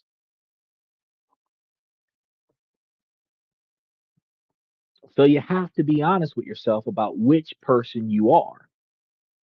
What is your true risk tolerance? So here's a quick test for you. Imagine you have an extra $50,000. Scenario A, you pay down your 5% mortgage with it uh, saving $2,500 a year in interest guaranteed. That's your option A. Option B, you invest it. In the next year, the market crashes 30% and your $50,000 is now worth $35,000. How does that make you feel? If your stomach just dropped, you might lean more towards paying off uh, personality. If you shrugged the thought of it, time to buy more, you're an investor at heart. Finally, there's the angle of concentration risk because for many people, their house is their only significant access. So buying aggressively, paying it off, they're doubling down, putting 80 or 90% of their net worth into a single piece of property on a single street in a single city. That's the opposite of diversification. A local economic downturn or a natural disaster could have a devastating impact on their entire financial life. Because if the market crashes and the houses in your neighborhood lose value, the money you put into the house is lost too, because the house is a growth stock. The house doesn't pay you dividends unless you're renting it out. Nobody ever thinks about it like that. You're paying 500 something $1,000 on a $400,000 house is not going to have $500,000 of asset in the house. The most the house is going to be worth is what it can be sold for, and the most equity you can get out of it is 80% of that. So if your house can be sold for $400,000, the most you're going to get out of it is $300,000, but you're going to be paying almost $700,000 over 30 years for it. Yeah, that part. The investor, by contrast, spreads that risk across hundreds of companies and countries, which provides a different and arguably more robust kind of psychological security. All right. So we've covered a ton of ground. We've gone through the math, the traps, and the psychology. Now let's pull it all together into simple frameworks that you can use to make the right decision. And this isn't a one size fit all answer because it's a hierarchy of priorities. There's a non negotiable that you have to pay attention to. And I tell you guys that you always must focus on your non negotiables. Okay. Before you even think about making an extra mortgage payment, you must do these three things first. These are not optional. Build an emergency fund. You need 3 to 6 months of essential living expenses in at least a high yield savings account. And this is going to be your immediate liquidity that is going to be used as your shield against small, insignificant crises. Pay off all high interest debt. We're talking about using good debt like a mortgage, credit card debt, and personal loans. Anything over 10%, that's bad debt. It's a cancer to your finances. The guaranteed return of paying off a 22% credit card is unbeatable. Annihilate that debt, but not by sacrifice. And I should do a whole show talking about the difference between credit card debt versus investment opportunities because you don't want to throw all of your money without putting anything into your brokerage account, but you do want to pay more onto your credit card than what you put on your credit card so that you bring your debt down every month while still investing in yourself somewhere else. You want to be able to split the money somewhere. The next thing you want to do is you want to get a full 401k match if your employer offers a match. You must contribute enough to get all of the 100% match that your employer is willing to add. This is a 100% risk-free instant return. Nothing competes with that type of option. Once you have done these three things, and only then can you decide what to do with your house, right? Now, after you do that, here's going to be a simple decision tree. Case one, the young accumulator. You're in your 20s and 30s with a long time horizon and a mortgage rate under 6%. Your default action should probably be to invest. Your greatest asset is going to be time. And letting your money compound in the market has the potential to create vastly more wealth than the interest that you're going to save by paying off the house early. So if you're 20 or 30 years old, you want to go ahead and run that race. Case number two, mid career balancers. Steven, you're 36. I'm 41, going on 42. If you're in your 40s or your early 50s with the rates in the 5 to 6.5% gray area, a 50-50 split is an excellent strategy. Send half of your extra cash to investments to keep building your liquid assets, and the other half to the mortgage to speed up your debt freedom date. It's a balanced hedge approach. Now, case three, the pre retirees. You are, like Michael, within 10 years of your retirement or past your retirement. Your goal shifts from growth to preservation. Here's the argument for paying off the mortgage that becomes very strong. Eliminating that monthly payment before you stop working provides incredible stability and reduces how much you need to withdraw from your portfolio later on, unless you have an all growth portfolio or not an all growth, an all dividend paying portfolio stock. If you have a 100% dividend paying stock set up for your retirement years, and your retirement years, or your dividends are paying more than the standard of living, including your mortgage, ride the wave and put everything on your brokerage account, in my personal observation. Because if you're making more money off of the 18 to 20% return on investment from your brokerage account than the 6% guarantee on the house, you can quit your job and live off of your assets, then do that. Do that because the brokerage account pays for the house. Do that. Case number four, the high rate holder. If you have a mortgage rate of 7% or higher, regardless of your age, the math is going to be clear. Prioritizing paying down that mortgage. A guaranteed risk of 7% or more return is a phenomenal deal that is tough to beat anywhere. The portfolios that I put into the membership that's a little over 12, closer to 15 average, is not much higher than the 7 after taxes. So this framework should give you a logical starting point. Combining the math of your interest rates with the reality of your life stage. So for generations, we've been told a simple story. Debt is bad, and paying off the home is the ultimate prize. But that story is dangerously incomplete.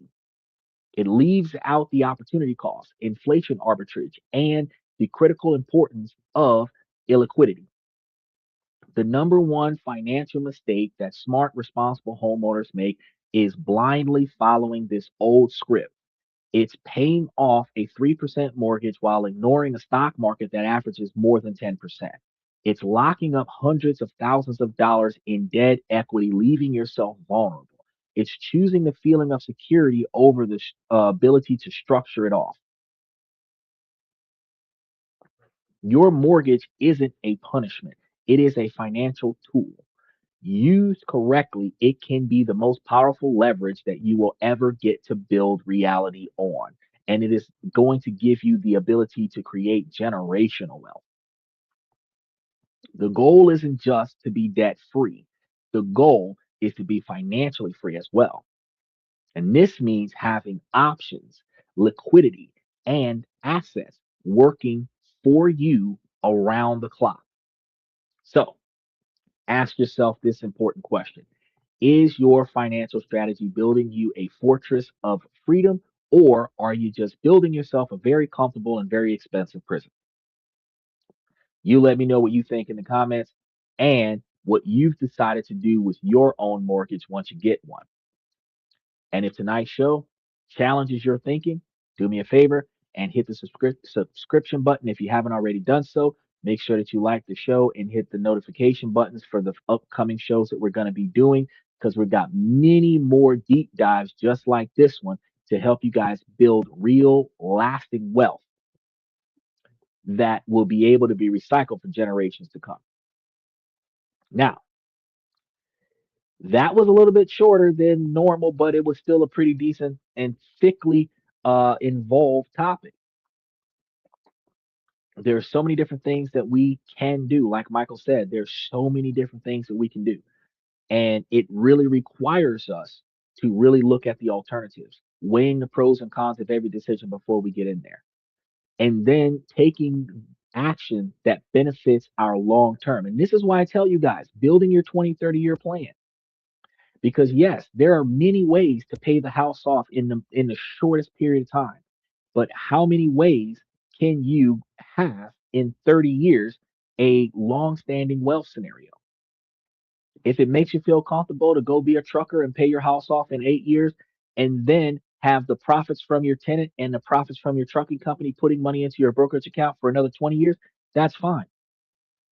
But if you found value and letting your tenant pay for the house while you're not using it, and you build your brokerage account while you're not using the house, then when you retire and your tenant moves out of the house, you now have a house paid off and you have a portfolio with multiple millions of dollars in it where you don't have to work, even if the house isn't paid off. If your tenant moved out after 30 years of you putting all of your money into your brokerage account because your house was paid for by somebody else, you can find yourself in a situation where whatever wasn't paid for the house after 20 years, when you retire, you can pay it off your brokerage account.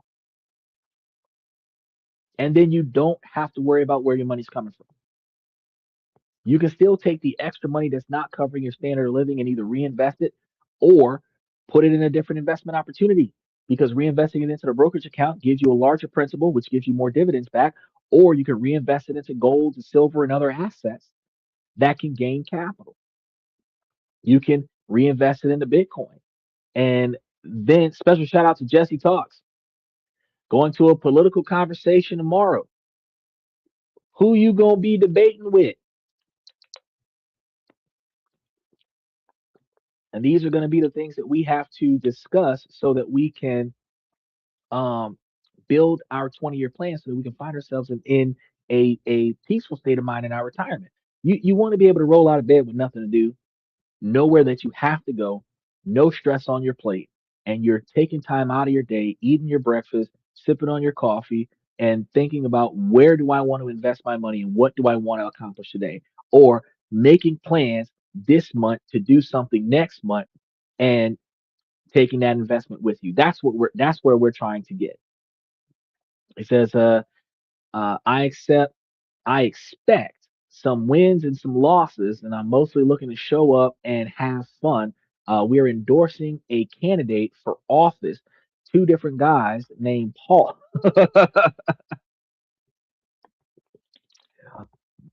Based on what you're telling me, Jesse, there's a 100% chance that Paul is going to win.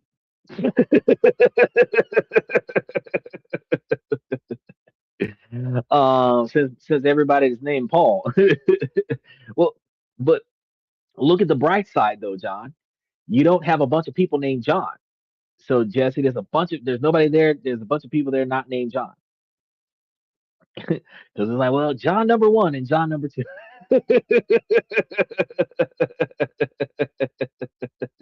Paul will win. It's just politics. They're rolling the dice.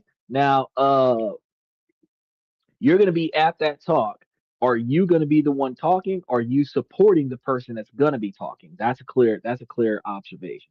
Make sure that you guys like and subscribe while we're here tonight, y'all. Um, I wish you the best of luck if you're going to be out there talking. I know you don't need it because you're a well-spoken individual. I think you're going to be able to knock this out of the park, is my personal observation. Um, I haven't been since college.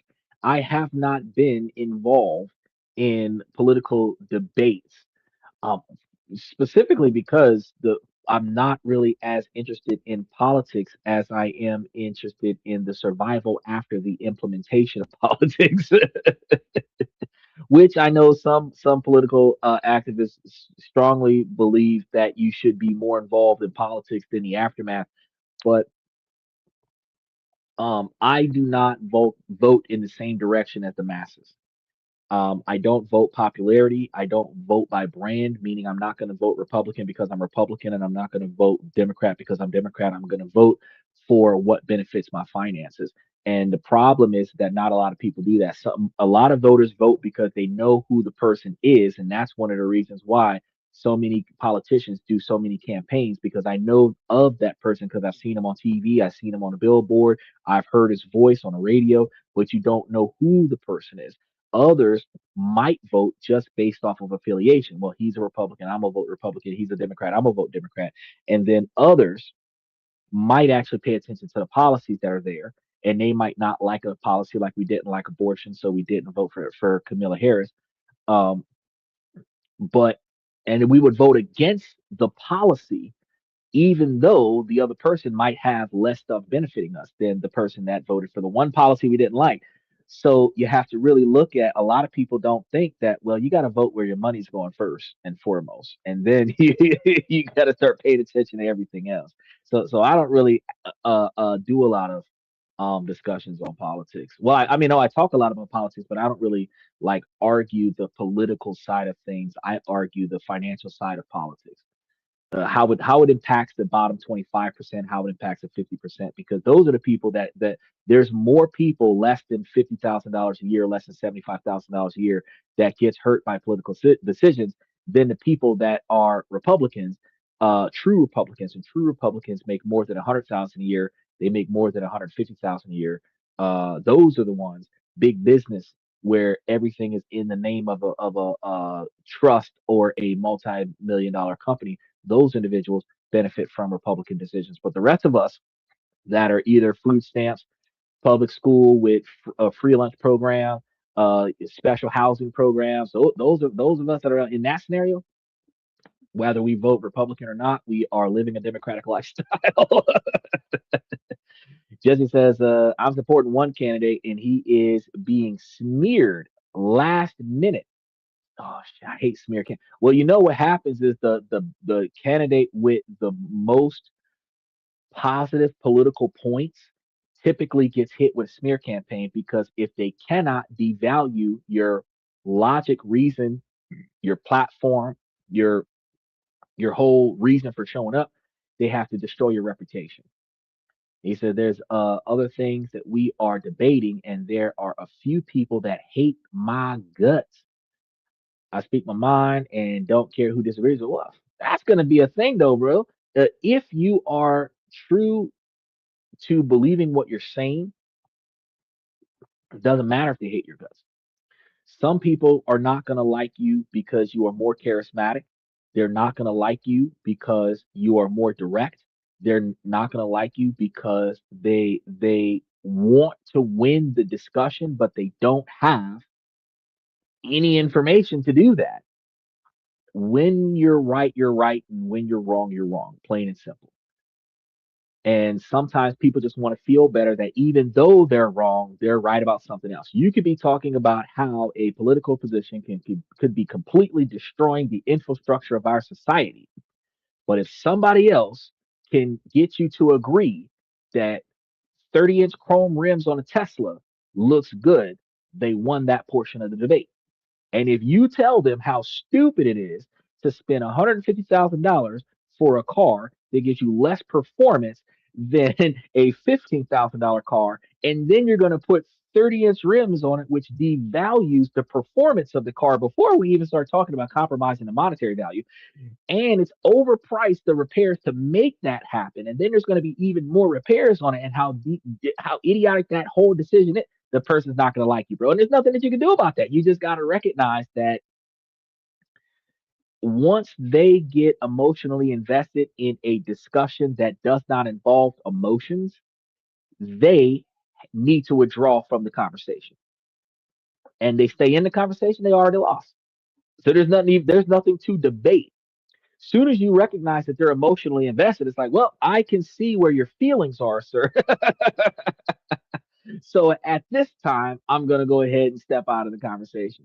Is that I'm one of the youngest ones. Oh, bro, people are not gonna like you because you're younger than them and smarter than them at the same time. They're gonna be intimidated all the way around because you did more research than that. You do realize that the newcomer is going to be more skilled than the legend because the legend doesn't have to train. The legend doesn't have to practice. The legend doesn't have to improve. The legend is a legend.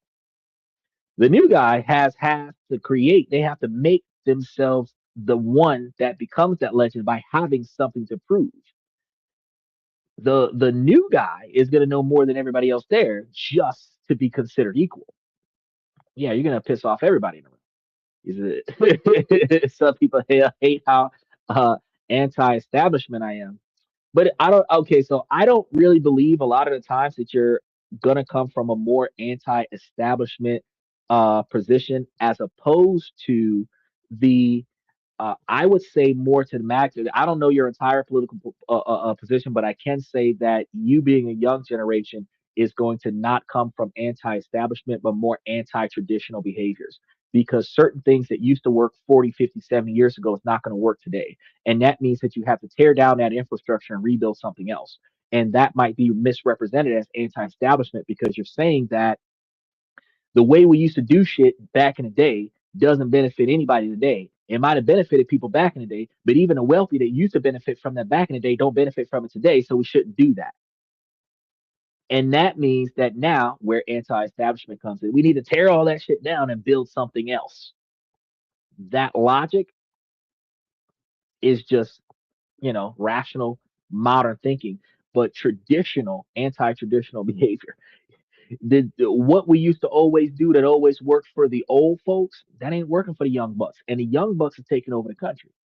You're 20, 30 years old. You're going to be in 30 years them. Hopefully, if you're still in politics over the next 30 years, that you don't forget where you are today and you remember when the new guys come in and outthink you, that you maintain that open mind and say, let me see what you can do, young blood. Because when I was in your position, I changed the world. So hopefully you're now where I was 30 years ago, that you changed the world with me. He said, my boss is a top official in the party, and I also need to represent him well. He trusts me, and I am thinking through a plan that come up last minute. So since you're representing him, one of the worst things that you can do is get into an unnecessary argument over political position. Since you're representing him, you talk about all of his points, you talk about his position, you talk about all of his platform, and then when people start sliding into their emotions and then devaluing you as a person or devaluing him as a person and trying to go down that smear campaign, that's like I told you earlier. Acknowledge the fact that they have strayed away from logic, reason, and facts and slid into their emotions and their feelings, and you will maintain your position with discussing the facts, not feelings. And if he has no other facts to discuss with you, then you will end the conversation here. You could talk about my mama, whatever the case may be. I see that you're in your feelings right now. I'm talking about the facts. I'm not talking about my legacy. The facts of this campaign got nothing to do with my legacy. If you don't agree with the facts, you don't have to agree with the facts. If you're not willing to talk about the facts, I'm not willing to talk about my legacy, so we can end the conversation here. That's all it is. By maintaining the high ground and acknowledging psychologically, I won as soon as you said my mama. I don't need to even try to argue the position no more. You know what I mean? We don't have to start yelling and cussing at one another and nothing like that. I just acknowledge that you have nothing else to say when you are trying to devalue me as a person. So in that situation, I just pull the plug on the conversation, and that will prevent your uh candidate that you're representing from ending up with a um negative point of view from someone in his cabinet simply because somebody else says something stupid. Because now we're dealing with, you're living a lifestyle of guilty by association. And that's the kind of lifestyle. And this is what I tell women on a regular basis. Um, Guilty by association is going to mean that anybody in your party that does something irresponsible, you inherently did something irresponsible because that person is part of your group and you selected that person to be part of your group. So when you're in a relationship with somebody that does irresponsible things, you are, as a man, guilty by association. So when she starts acting roguish, if she starts doing coyote ugly dancing against the wall kind of behavior, her devalued behavior devalues your integrity as a man because that is the person you chose to come here with. That is the person you chose to be with. That person represents you. And if she doesn't do a good job of representing you, then you did a bad job of selecting. And if you have a bad decision making position, then that means I can't trust you to make good decisions in business, which means that you're going to lose good deals because of your being guilty by association. And this goes far beyond girlfriends. This is actually your kids can do something stupid and destroy your political career, your grandkids, your brother, your auntie, your uncle, your father. Somebody in your family can do something corrupt and destroy your political career. Your reputation is guilty by association. And the more popular you are, the more the press digs into your personal life to try to find somebody that knows you so that they can make you guilty by association. He said there are two things on. One, there's a race between two Pauls, and I support one of them. And two, my boss, uh, he said my boss is a party official. He'll show up late due to travel, so rules need to be changed to let him in. Oh,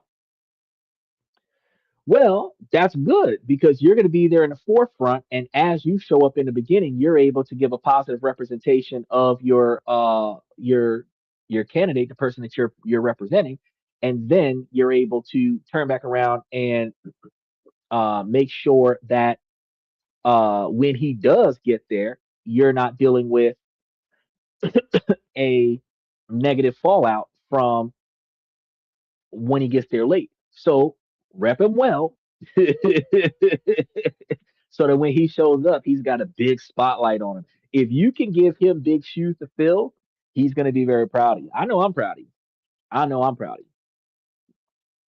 But you guys got like a two-part episode. Y'all get to go in there and make it work. And I'm glad to see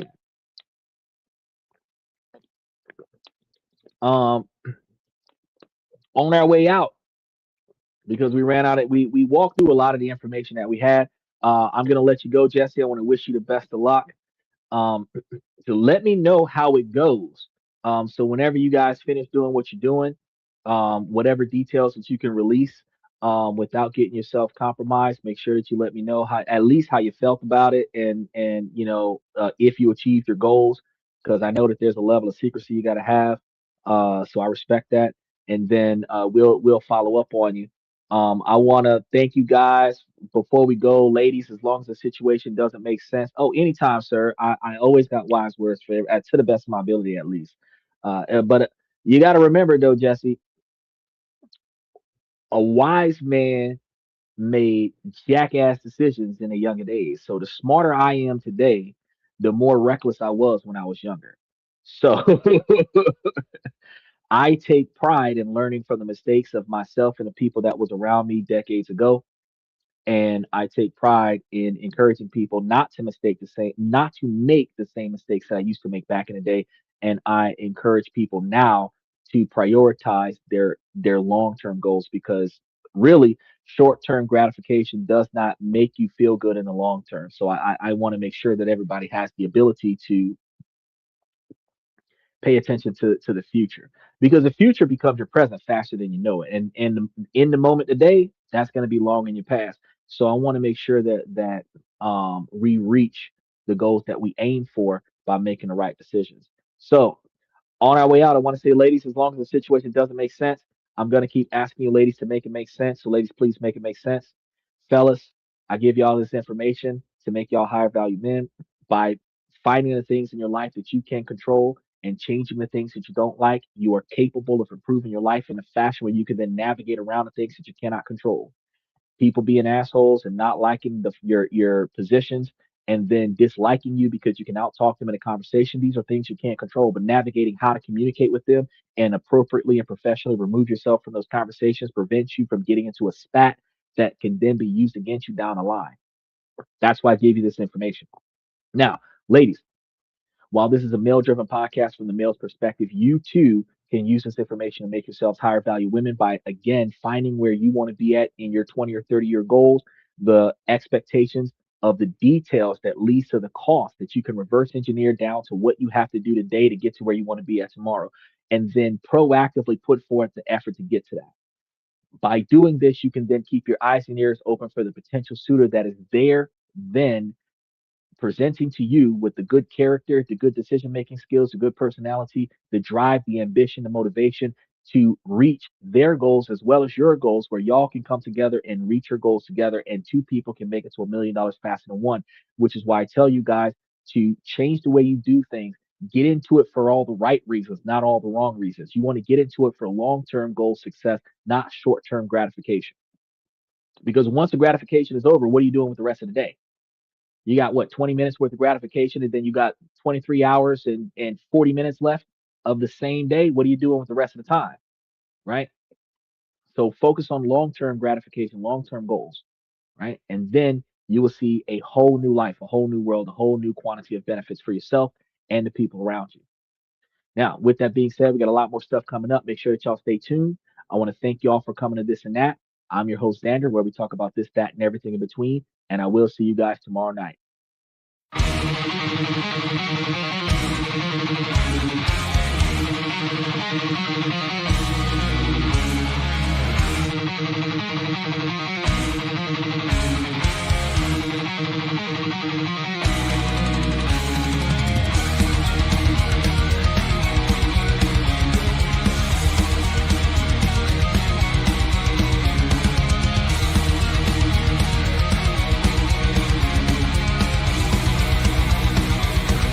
Higher ground!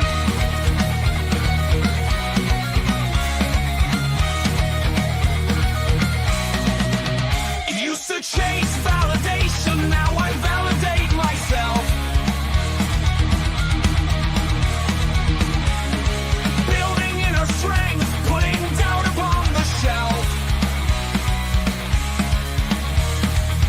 No more unnecessary drama, no more wasted time.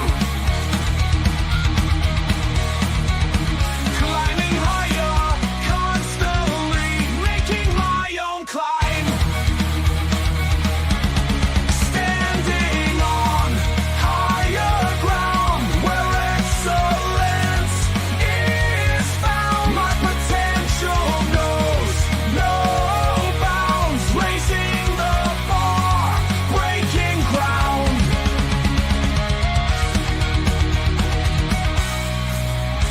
My network is my net worth. Choose your company wise. Surround yourself with eagles, not with sheep in disguise. Every interaction is a reflection of my brand. Quality over quantity, that's my personal command. I'm not landing on higher ground where excellence is found. My potential knows no bounds, raising the bar, breaking ground.